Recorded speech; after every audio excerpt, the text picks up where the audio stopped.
It is 8:12, meaning August 12th. It's just after 9 o'clock. Let's get started for a little weekly outlook. Watching the futures market overnight. I believe Japan's on holiday this week. The big data that I'm watching is going to be for the U.S. inflation numbers that come out Tuesday and Wednesday. We have producer price index on Tuesday and consumer price index on Wednesday. So we will see some jumps in the futures market, most likely. The market's likely going to be sensitive to employment numbers, inflation numbers, probably more so employment numbers since last week was the scare that, oh my gosh, the Fed is slipping and they messed up and they didn't cut rates soon enough or going into recession, and then the market recovers. So anyway, let's take a look at everything. This morning, currency strength chart, pretty quiet. We're still continuing to see some risk on flows in the market, which is good. Post, whatever you want to call it, Black Monday 2024, Volmageddon, Asia meltdown, whatever. But Japanese yen weaker, Swiss weaker. All these things are looking pretty solid. And Aussie and New Zealand on top for some risk appetite trading. So levels that I'm watching, let's open up my little editor right here. So this week's SPX level, if we come back to Friday's little island candle, if we test that level or go into the gap, I would imagine some pretty heavy resistance coming in around 5,400. If we sneak up a little bit higher, 5,400, 5,450, I would look to see if the bears step back in. One way you could look at this chart would be just drawing a trend line from high to low like this. Okay, we come up into that resistance. I'm looking for it right in there. So between this level and this level, where I have the yellow box in here, if we end up seeing some intraday price action to the downside, I would look to see if there are some bears waiting in the wings for that zone. All right, same thing here. Connect the highs. This is the SPY. So these are all the S&P index, right? You got the SPX, you got the SPY. Same thing with that island gap. This was the Thursday sell-off after FOMC. There's your Friday open with non-farm payroll, and there's your Sunday, Monday. Monday's open for the SPY, but that futures market that just dumped down to hit nearly 10% on the S&P, and we were down nearly 20% on the Nasdaq. So the volatility event, everyone saw it, everyone felt it. Some fared better than others, but watching these levels closely, and then here's your ES feed. So this is E-mini futures. It was very tradable through futures Sunday night to Monday morning. This was a huge candle to the downside, a lot of points there. And then we quickly, snap back in a couple of ways. The SPY actually looks somewhat better if you look at the kind of post move. So we had 3 days to the downside, 2 days of indecision on futures, and then Thursday, Friday, and then, is that right? This is Monday, Tuesday, Wednesday, Thursday, Friday. And why am I? Oh, this is the futures feed overnight. And so if we go to the SPY, looks a little bit different. So down, finish green on the day, some indecision, big red day on Wednesday, up day on Thursday, with just gaps all over the place. So a little bit more difficult to trade the SPY. Still looking at the exact same thing. Watching this 538 level, 540 level. We come back and fill a gap. We'll see what that looks like. Okay. All right. So that's your S&P, NDX. I have a trade on the NDX. This is actually an NQ feed this week. Let me get logged into my Tasty platform here.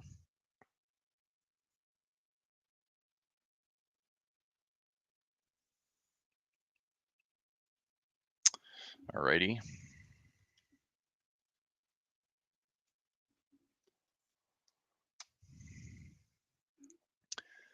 So I do have a 19.2 by 19.1 bear put spread. I have my puts down to 17,000. I'm looking to see if I can keep price inside that bear trap for some extra profit.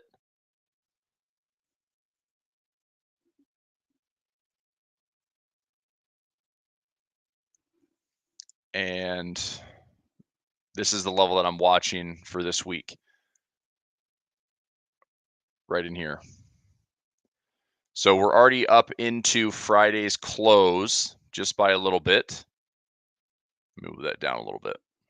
We're already into Friday's close by just a smidge. So trend line right in there. We'll see how obedient this kind of correction is. If we come up here just a little bit more, does it turn bearish? Looking at the numbers this week in the calendar, I personally think this number is almost set higher on purpose. So the market kind of likes the fact that we'll likely be seeing a lower inflation print. From what I saw on the Fed websites, like the St. Louis Fed, I think it was the St. Louis Fed or the Atlanta Fed, they were looking at like a 2.74 print for year over year. So I wouldn't be surprised if Wednesday's data is printing lower than 3%. We'll see if the month over month is on pace with what's forecasted, higher or lower. We'll find out. Same thing on Tuesday for the producer price index.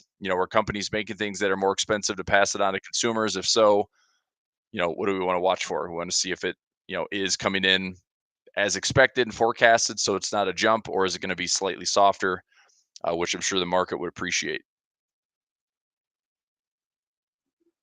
Okay. And then once we get through the US data Tuesday and Wednesday, we do have a rate decision coming from New Zealand on Tuesday.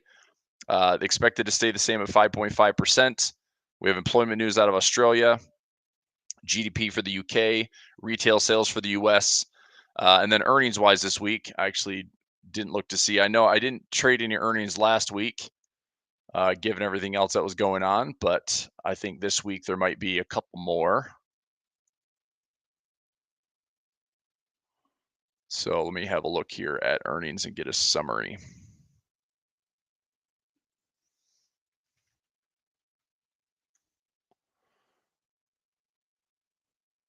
Okay.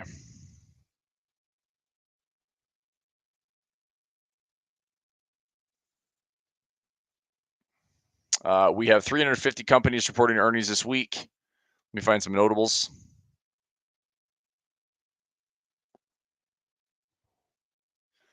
We do have some China stocks.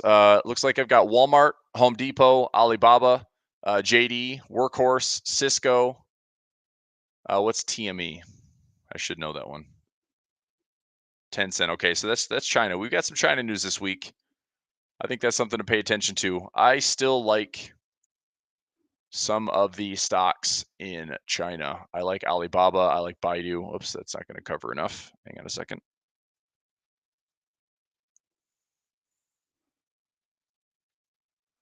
There we go.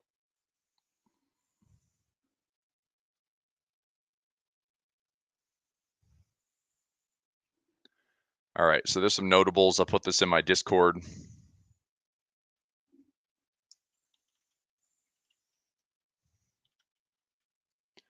Uh, 350 companies.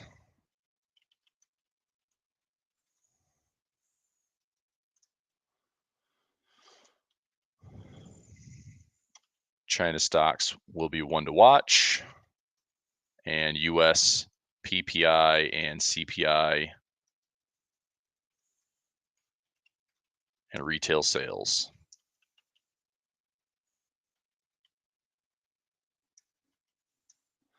There we go. Okay, so just having a look here.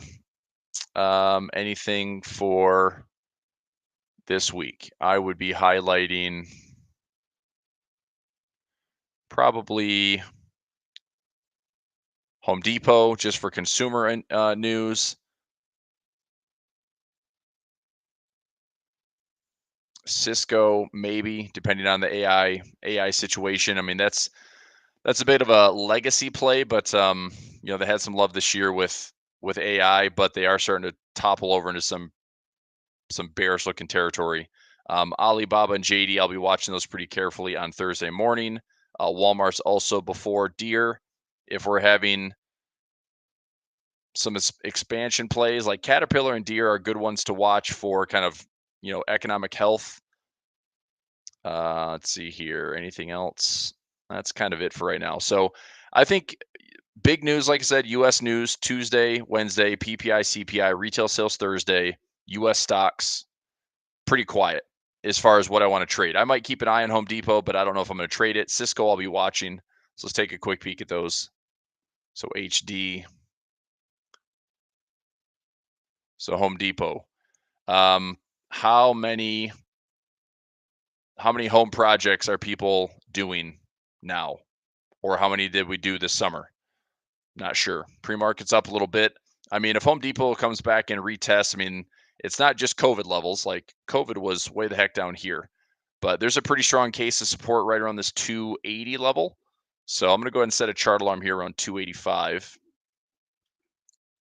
As far as getting longer term positions, that's about what I'd like to see. So I'm not that interested in all-time highs on Home Depot. Earnings play wise, we're looking at a move. I mean, for the weekly candle, that's not too bad. 1821 is the average over the last 14 trading days. Now, I don't know if that also is because we had a huge spike in the VIX, but I will look and see what the average earnings are for Home Depot. Walmart, it's a little bit quieter. Walmart had a split not too long ago. There was your 3-to-1 split. So we're trading around $68.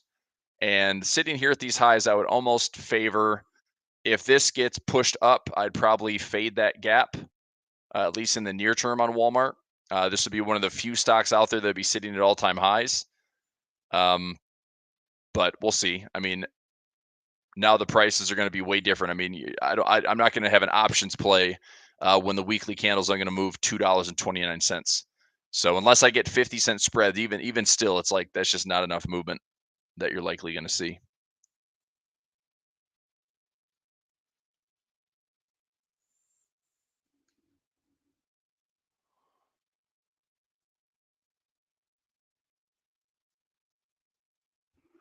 Okay.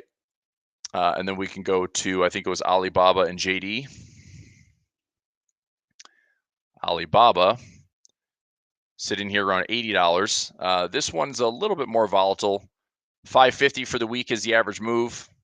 I do have some exposure on Alibaba. I have some puts all the way down here. I have a ratio spread as well. I think that's the 8250 by 82 ratio spread, or if I did take some shares, I'd own it in the $77 area, $76 area, which I'm not opposed to owning. Big support here around $63 to $62. And I do think that China shows some promise. I know there's geopolitical concerns, and is there a chance that China stocks get delisted? All the above. I mean, yes. But as far as looking for gains and looking for things that aren't overpriced and overvalued, China's still looking pretty attractive from that standpoint, in my opinion. So options plays, some exposure that way. We'll be watching. Okay. Yeah, Discord, sure. I'll share a link. Let me hop into my channel really quickly. So invites.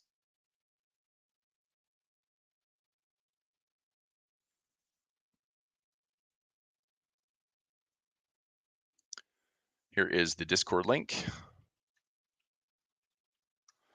There you go. Post that in the chat. Let me know if you got that. Okay. So that's some Alibaba. There it is. Shank's coming on in.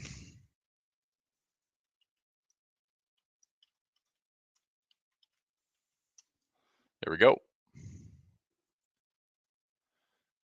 All right, let's check the Dow. So we're looking pre-market up around 50 cents.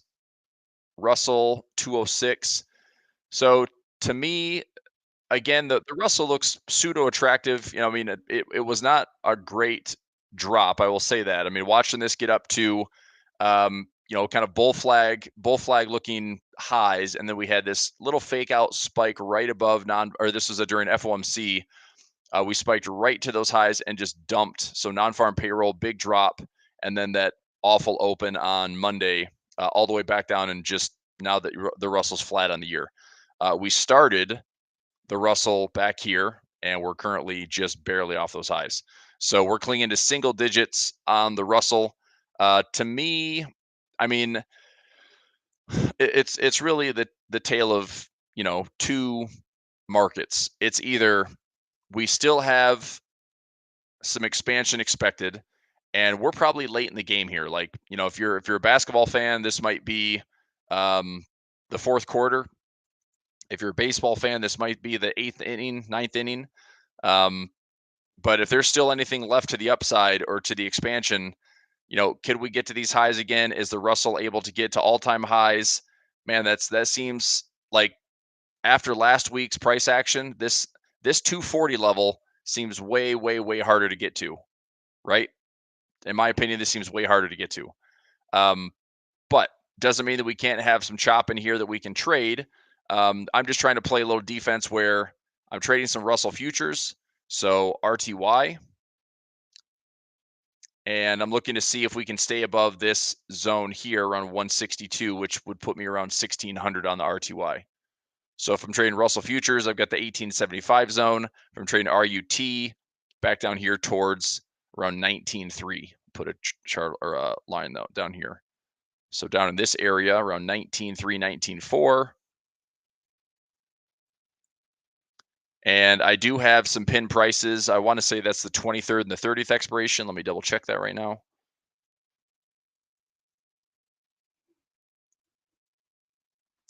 So my RUT.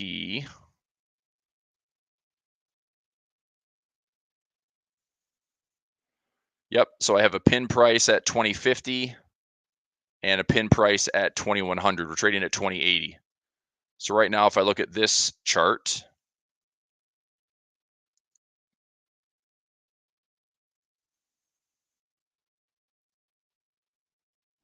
there we go.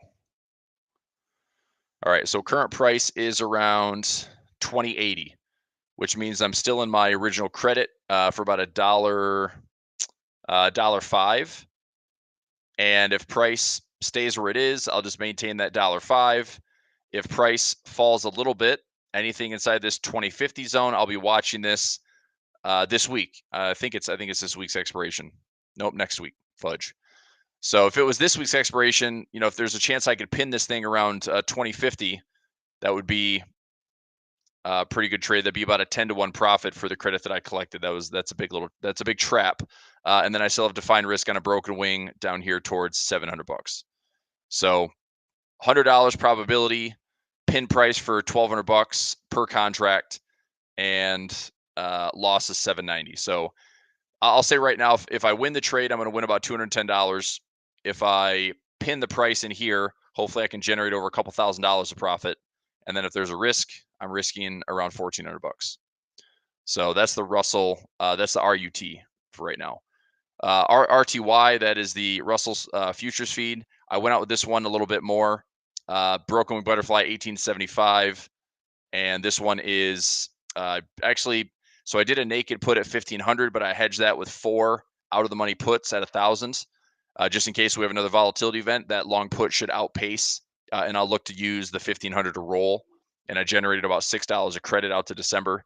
So I'm looking to see if the markets can hang in there, and we're kind of in that fourth quarter, 8th or 9th inning. I'm not looking to make any like crazy forecast, but like I said, tale of two markets is this. Either we dodge the recession bullet for right now and we deal with a lot of chop in here, okay? Expect the bulls to, buy dips, expect the bears to sell rips. It's going to be a meat market. We'll have a little bit of a chop up session until we have the election. I mean, I think that after we get through this week's data, we get the CPI out there, we have some inflation scares or the employment numbers with non-farm. There's not much left to digest for the month outside of Jackson Hole, and it's going to be all eyes in the Fed in September, which if you look at September, we still are expecting about a 50-50 probability right now that I think it's just slightly in favor of a 50%. Nope, it's back. That's what I thought. I was going to say 50-50. So again, lots of seesawing back and forth here, but now the market is apparently good with a 25 basis points cut. Right? So, the emergency cut rumors were getting squashed last week on Monday's recovery, Thursday's bullish day. So it looks like right now the Fed's probably just sticking to the plan right around this 25 basis points cut. Any type of employment data, like I said, I think the employment data is going to be way more sensitive as far as, are we in a recession? How bad are things going to get? Did the Fed misstep? That same thing we had kind of triggered the SOM rule on Friday during non-farm. Same type of thing here for the US. So looks like the September rate cut is still just around that 25 basis points. That's what I would expect right now, not just because it says 51.5, but because I think that's what the Fed has told us all year. Now, going forward, look at this. And again, all this is subject to change. So I know I don't want to spend a ton of time on this, but 51.5% chance we just do a 25 basis points cut November. The probability is split with a slight bias towards a 50 basis points cut. So again, it's like, what is this market doing? Like, why would the Fed split and all of a sudden be like, no, we'll do 25 here, and then we'll do 50 here, and then 25 here? So I look, I think it's pretty certain that we're going to have likely 50 basis points by the end of the year. So if we do a September and December, we're likely to get a solid 50 basis points. If we do 25, 25, 25, well, there's 75 basis points. If we somehow see a surprise with 100 basis points, okay, then there's going to be a 1% slash by the end of the year. That's a big chunk considering next year, every quarter is going to be another approximate 25 basis points. So from now until the end of 2025, we're looking at about a 2% different rate for the Fed, 2% lower. So we go from 5.5 down to about 3.5 in just around a year and 3 months. That's a lot of cutting, right? Now, cutting this quickly is a lot different than going, okay, they're going to cut in March and then cut in July and then cut in September and cut in December. Usually the Fed is spaced out per quarter. So if we cut this much this quickly, I'm not saying that's a bad thing, but I almost feel like the Fed would be doing it more in terms of the other side of the cutting cycle, which is it's not the eighth or ninth inning. Now it's an overtime. Now the buzzer's already sounded. And I hate to use sports analogies, but it's like it's too late. And now it's more, we don't want a recession. We're trying to soften for a recession. We're already in a recession or about to have a recession. That's the other side of the coin, right? So that's the concern for the Fed right now. That's a concern of, if we're putting in the tops right here, okay, so we hit this level and then we have another flush lower. Now, how much worse does this flush lower get? I don't know. I think just price action wise, with that type of volatility event, I wouldn't be surprised if the market, hits this area around 54. I'm talking SPY here, 540 on the SPY, 5400 on the SPX, 5400 on the ES, and then we start to work our way back down. We still look at that 200 EMA, right? If we go here, let's use my.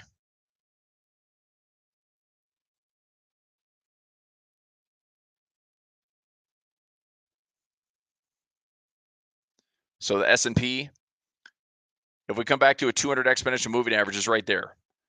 So if we get some bearishness in this territory, start to work our way back down, this 200 EMA is right there. So if we come back and test that, rehit it, revisit it, and then we see if the market buys off of those levels, okay, fine. So we might be dealing with a range in here, and we might be struggling to put in, fresh highs anytime soon. So I'm not calling the top. I'm not calling the bottom. I think if you're a near-term trader, this is going to be about tactically positioning, reducing the risk, having some appropriate hedges, taking some trades week to week or every couple of weeks, and just going for some volatility. I do think volatility is going to continue to stay somewhat elevated. So here we are back at 20. I don't see volatility going back below 15 anytime soon. I could be wrong. I mean, we had one of the largest declines from this type of spike all the way down. We had one of the largest single day or 2 day declines in VIX from coming up to those highs. I mean, this was the second largest spike ever, and I think the first largest retreat ever in such a short amount of time. So if volatility just pokes up a little bit, gets back into 30s or 40s, expect that to be met with some pretty aggressive selling in the market. But is the price action enough to break the lows or just test the lows? So here we are, opening bell. I think things are going to be a little bit quiet today. Let me go. I'll stay there for ES. So we're postured slightly bullish on ES for the morning. I'm going to look at a trade here. So 3374.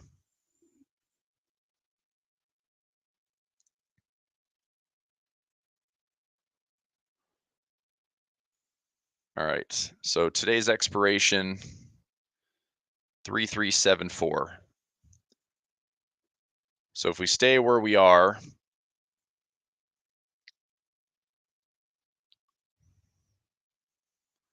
okay, so I have my daily, I have my week. The weekly is this is a volume weighted average price. So I'm just going to keep an eye on this for this morning. 537. Let's see what 5370 looks like. 5370 and 65. So we'll see if we can stay there for the morning. I think things will be somewhat quiet. Define risk on the futures market. I could go out of the way. I'm just gonna watch. I'm gonna kind of think of this as like hypothetical. If I get like 165, so I've got an $82 profit for a 167.50 risk. Price has to stay above. Let me see if this shifts. How much worse does the credit get? If I got down a little bit, now I'm risking, $200 to make $50. Probably go a little bit higher. Wouldn't mind trying to make. Yeah, that's right in the same spot. All right, let me check something else. SPX. If I did an at the money, this would actually be an at the money short straddle. So if I sell the 53.55 and I sell the 53.55 call and put, this gives me $32. Now this is credit that I can collect as long as we have a fairly quiet day. Again, I'm probably not going to take this trade. I'm just watching, switching things up from like a little daily strangle. So I'm just curious, if we stayed here, I can collect a ton of premium, and all I need is to see about a 15% take profit. So let me consider if I went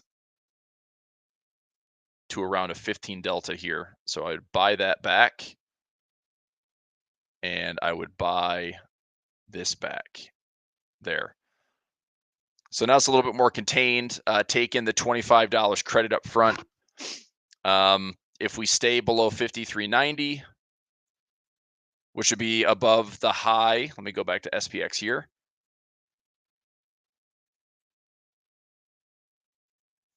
So 53.90 is a test from Thursday's low. And we're going to see if this market wants to get there today or just stay pretty choppy. So just debating if that's a good spot to be in. All right, I'm gonna track this trade. Just gonna sit tight. I'm not gonna take the trade right now, but I'm gonna be tracking this really closely. Oops. And then I'd like to get in some currencies here before we wrap up, and I switch over at 10 a.m. to join the A1 trading team if you want to come in for another session. So tracker.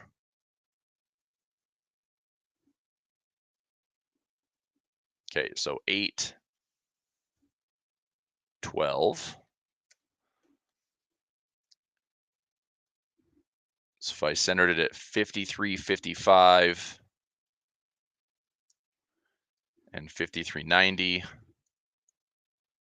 by 53.05, that's a short straddle for 25.55 credit.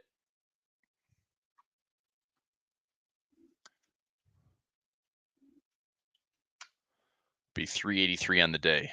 Not too bad.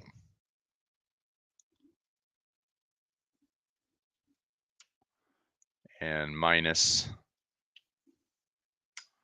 Okay, so 2171 debit. I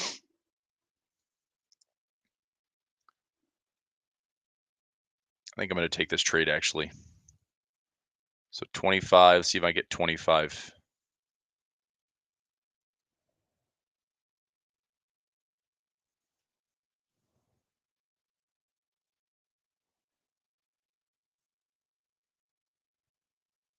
IV's around 39. We're still a little bit elevated, which is not a bad sign. We're just going to see like a quiet Monday, possibly. All right, two ways to trade this. Either this way with the short straddle, or this way if I center it around 53.55 and just sell 95. So I center it around 53.55, 53.95, and center this around, that's a 13 delta, and then 53.05. Okay, so 05 to 85 and 95 to 15. So go 20 wide, collect 335. A little bit less risk on the trade on this one, but more than likely things will be quiet enough to make some profit. So let's go. I'm going to take this trade here. So 55, try to get 330 for it. Not filling at 330. 330. Filled at 330. Okay. So 3.30. Going to go ahead and set my limit price right now. 3.30 times 0.15, looking at 50 bucks minus 3.35. So I need 285.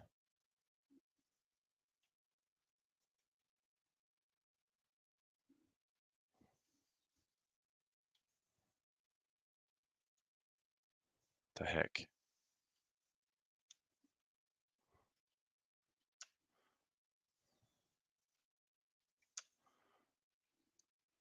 Okay. Just give me one moment. And going into SPX, 1, 2, 3, 4, setting in a debit at 2.85.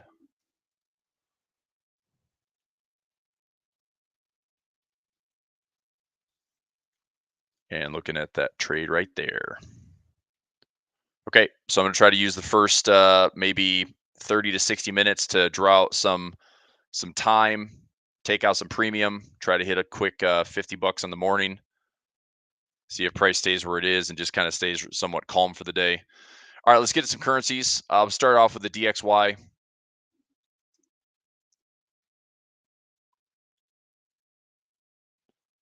So dollar index, let's go back to the daily time frame. If you have any requests, feel free to type them in.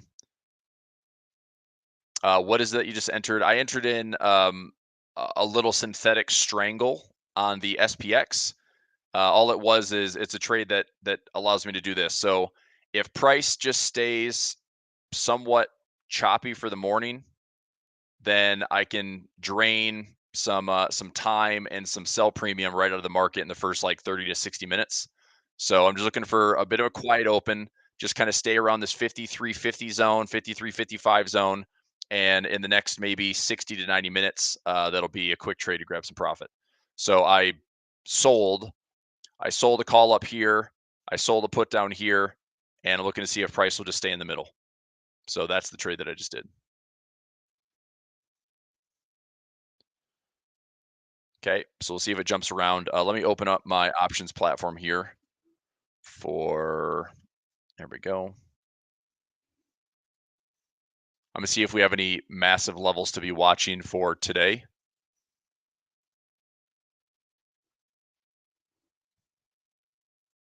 So here's SPY. So opening level, 535 on the SPY. Okay, I can see us gravitating back towards that. That's the one that stands out the most. Go to real time, 535. So here's another way you could play it today. Let me look at the SPX, just for you make a little bit more money on a butterfly here. So SPX, we have a little bit more interest to the upside, 53.60 to maybe 53.74. So I'm looking for again, these like aren't huge, and if I don't see something on the SPY, I could see price just being somewhat choppy, or we fill a gap and then see if we can come back into these areas here, retest and just be a little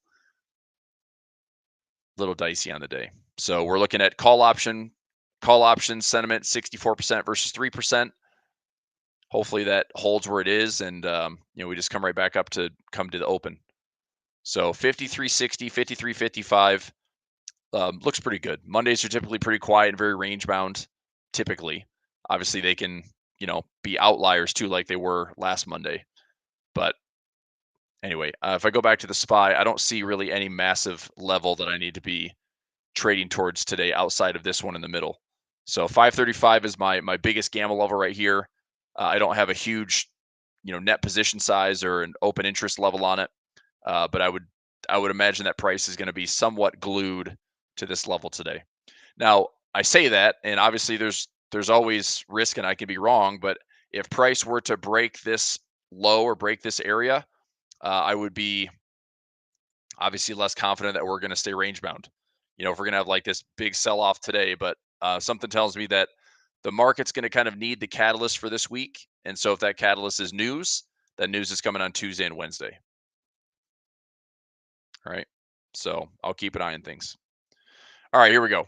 So dollar index, have a look. We're still not really in a clean zone for the dollar. Volatility is dried up a little bit, even on the currency strength chart this morning. Japanese yen and Swiss both getting weaker. This should be looking a lot better on the old Swiss. So the traders have been following me on the Swiss basket. Just opening up MT4, take a look at everything. We should be a lot happier with the positions. Seeing another round of JPY and Swiss weakness. All right, there's my MT4 getting opened up. Good.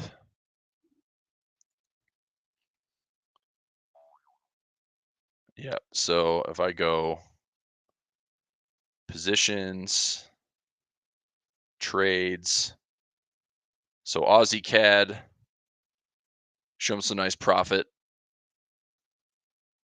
Yep, Aussie CAD showing some nice profit. New Zealand CAD showing some profit again. New Zealand Swiss showing some profit. Euro Swiss showing some profit. Pound Swiss showing some profit.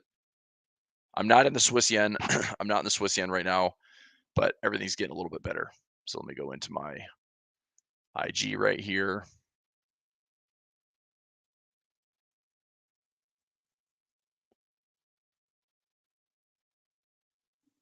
Okay, so Oanda's on my phone. That's easy to track right now. And then I brought up IG because I've got some robots that I'm getting ready to run. I was doing some testing this weekend. So I'm up about $500 right now on Aussie Swiss, CAD Swiss, Euro Swiss, New Zealand Swiss, Dollar Swiss. Just riding those out a little bit. I've changed my profit target on these. So now, rather than looking at this big move to the upside, I'm looking to see if we put in a flash crash and we come right back up to the highs. So we get into, let's say 50%, pull back here, have another push higher. We get back to these highs, I'm taking some profit. Because what I'll do from there is if we get all the way back to these highs, okay, and then we have a pullback, I'm going to reload for kind of this right base. This would be a left side, right side. I'm looking to see if this will swing higher. Okay. CAD Swiss, same thing.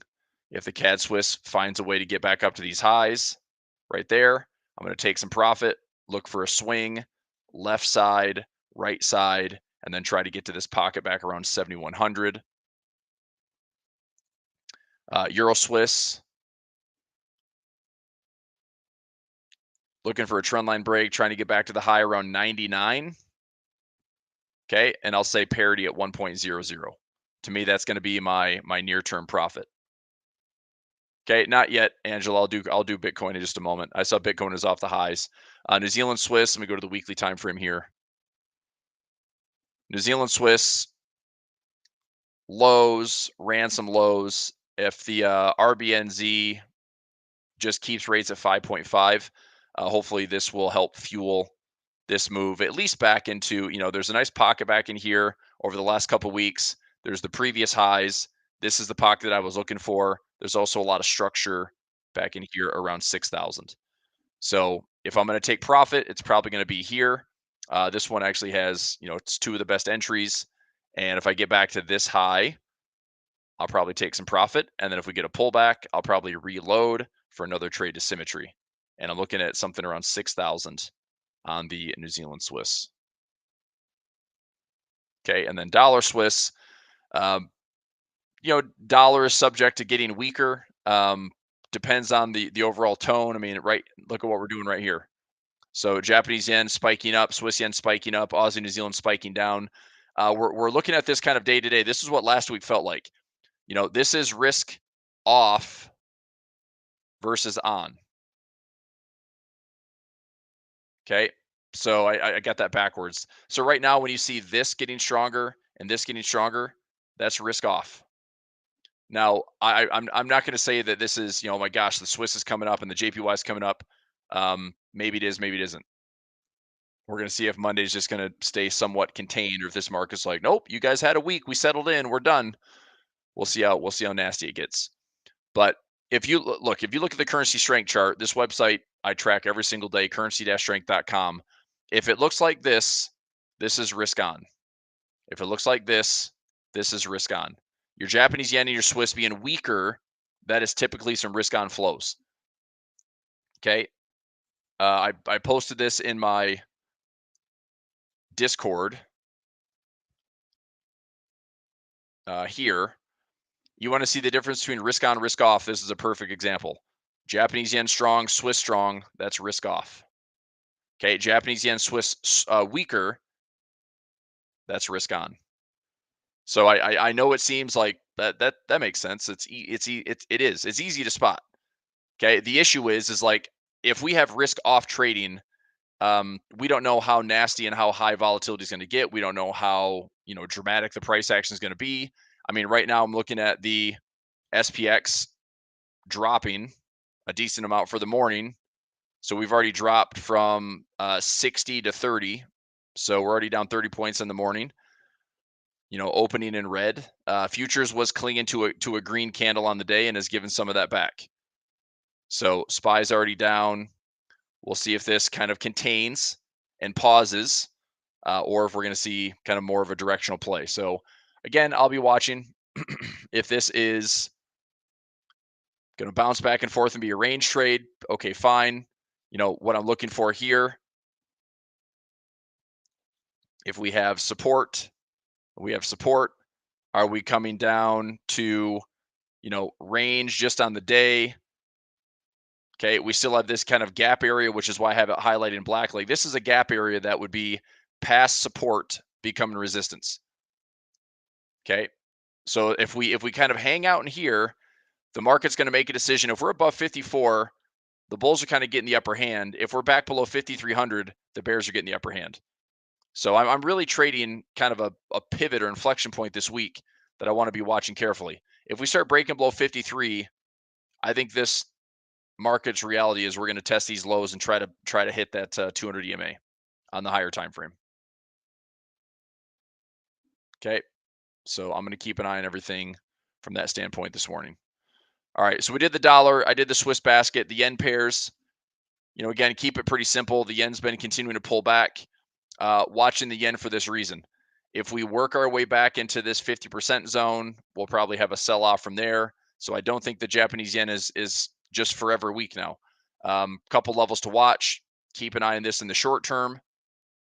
If we start to see the Japanese yen work its way lower, then stronger yen equals a weaker Nikkei. Probably, I would say a weaker Nikkei. If the Nikkei goes down, that's likely going to drag on the U.S. markets, and we're going to see some risk-off tone in the forex market as well. But if it is just holding and holding and holding and holding, it's just a little bit, softer Japanese yen. I still think that this area looks like we could have the Japanese yen try to retest the lows. We don't see a lot of this, especially in the forex market. You don't see a lot of this going down, up, and that's it, right? A lot of times you'll see down, little recovery, little pause, and then the market wants to try to retest those lows. Now it either retests them, forms a double bottom and bounces off of them, goes a little bit lower and it's divergent, goes off of them, or I think the real sign of the bulls would be that we go up here, we come down, form a higher low, and then work our way up. That to me is a better sign that the bulls are more eager to take this market higher as opposed to letting the bears double bottom or go slightly lower. That's not a good sign. But I think that's what we have to be ready for this week with some analysis. Okay. All right. So that's my yen. All the yen pairs look the same. Look, Swiss pairs are doing fine. Yen pairs looking fine. We just got to be ready to see if the market's going to come back and retest those lows from Monday. It was such a nasty close. We had 4 and 5% gaps. If they're going to get retested, that's the S&P retesting the 200 EMA, and round number is going to be 5,000. If we hit 5,000, okay, fine. But between 5,000 and 5,400, I could see this being like a nasty range that we've got to navigate here in the next couple of months. Right? Let's go back to the VIX. Trading at 20.7. I wouldn't be surprised somehow if the market does turn south this week, that the VIX spikes back up, and we're talking about the VIX maybe in the $30 to $40 zone. That's not going to feel very good. If we're seeing a volatility index spike, again, I hope you have some hedges in. You had a week to do it. So, I mean, last week was if you survived the onslaught from that nasty gap, you had a chance to play some defense, had some short-term profits. That's essentially what my week was last week. So I do have some additional hedges in just in case we turn back south, and I'll be looking to make sure if we can take or protect some profits, then we'll get them.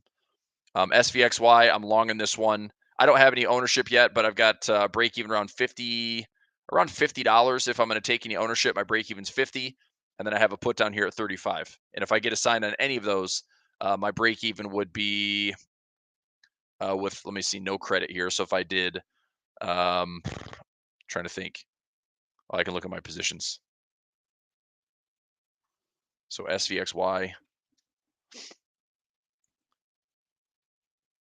1235. So 12.35 plus $1.86 divided by 4. So 355. Okay. And then I'd have 55 plus 54 plus 53 plus 35 divided by 4. Minus 3.54. So if I were to take ownership on the SVXY, I would take ownership at 45.71. 45.71. So would that allow me to flip this and repair it for a couple bucks? Probably. If volatility returns to 20 or less than 20, probably. So that's why I'm currently positioned long on the SVXY. All right, we're good there. Let's get back to currencies. Let's go daily chart. So dollar basket, I still don't really have a nice read on the dollar basket as of yet. Yen pairs, looking to see what the retracement looks like. We're pulled back towards the 382 right now. So just keep an eye. I mean, look, keep an eye on this. If this changes directions for the day, I mean, if that gets stronger and that gets stronger, that's not a good sign. That kind of is maybe a preview of things to come as far as some risk-off flows hitting the markets. But if we just stay somewhat contained today on the SPY or SPX, then good. I need price to stay right around that 5400 or 5440, 5450 level to grab some premium today. All right, so that's that. And let's go back to our currency. So Aussie CAD, I'll do a couple currencies here. So Aussie CAD, I'm still long. I like this channel. I'm looking to get back to these highs at 95. Swiss yen, we did. Aussie New Zealand, anything here? Not yet. I was debating on the Aussie New Zealand to give us something like this. Okay, maybe a channel to trade. But we do have RBNZ this week. And so if RBNZ cuts rates, perhaps this thing shoots back up to the upside, and we do have a chance to revisit 1400 on the Aussie New Zealand. But I'll probably stay out of that trade for right now. I'm looking at something down here. If the Aussie New Zealand ever comes back down to this 105 or 104 level, I'm probably start picking up some, just 1, 2, 3, 4, 5. Just buy this thing down to parity and then trade the bigger range back to like 108 or 110. So if we come down to support levels, I'll still be buying this thing just on a technical standpoint. We get back to 114, I'll probably look to sell it. Okay. CAD Swiss, we did. Let's go yen pairs, we did. Swiss yen, we did. Yeah, I'm just looking to see how this, if we go, up here, a little bit of a pullback, and then run back up to these support levels of this resistance zone. I'd like to see if we can get all the way back here in the CAD Swiss towards 68.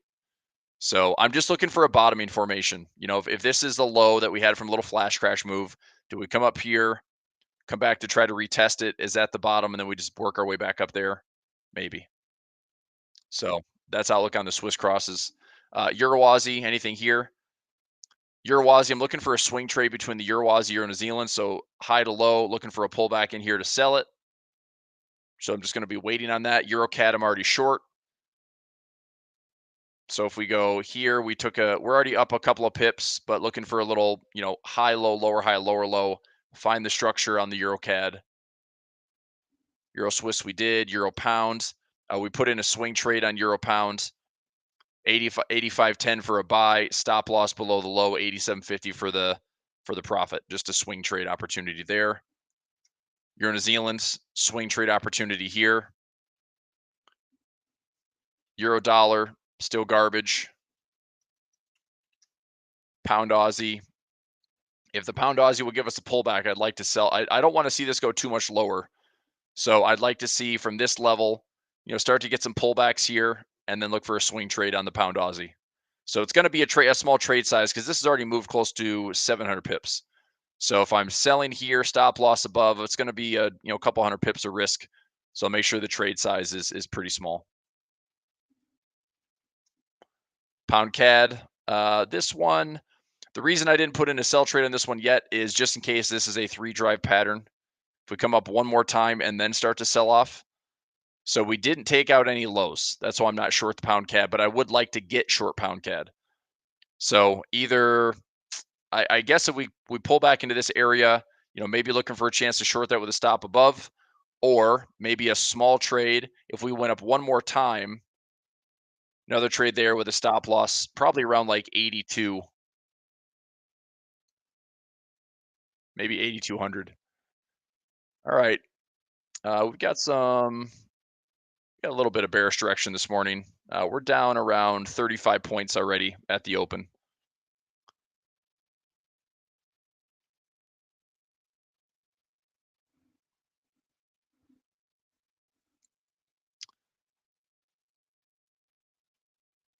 Starbucks up after report. Okay.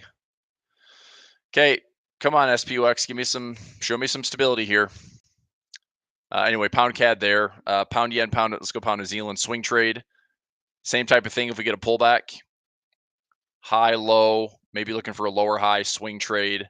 Back down to support somewhere in here. Pound dollar. Probably my least favorite currency pair right now. It's just garbage. New Zealand CAD looking to stay long. Okay, in a channel, I think this is pretty solid structure. New Zealand dollar. I think New Zealand dollar has potential to be a pretty good looking trade. I just don't know if this is the spot. We have RBNZ rate decision this week. So if I buy it here, stop loss below, see if we head back up higher. But if the RBNZ cuts rates, I think we're right back in the same mix. If it comes back down to here, I'd love to see the New Zealand dollar down at 5,600 to buy from there. So I'm kind of in the no trade zone right now. I will buy it around 6,250 to 6,300, but I'm staying out of it right now. Okay, dollar CAD, and then I'm going to wrap the session up real quick and join in with A1 trading at 10 o'clock. So dollar CAD, we took our profit around that 38.50 to 39. For me, the dollar CAD has to show. It really has to break this structure. If we break that structure, then this looks like a much better swing. Back into the low threes, 131, 132.